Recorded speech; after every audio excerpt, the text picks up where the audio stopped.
Rüzgar arkamda, bulutlara uçuyorum. Görmediğim şehirler, bilmediğim yollar. Her adımda yepyeni bir hayat başlar.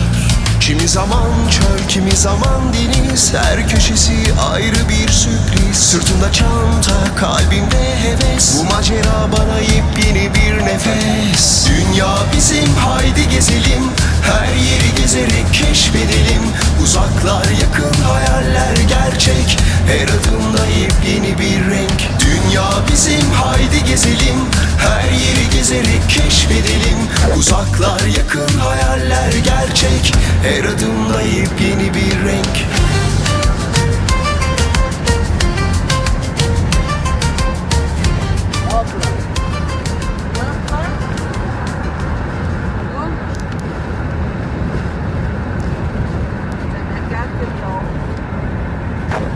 Zarar vermiyor.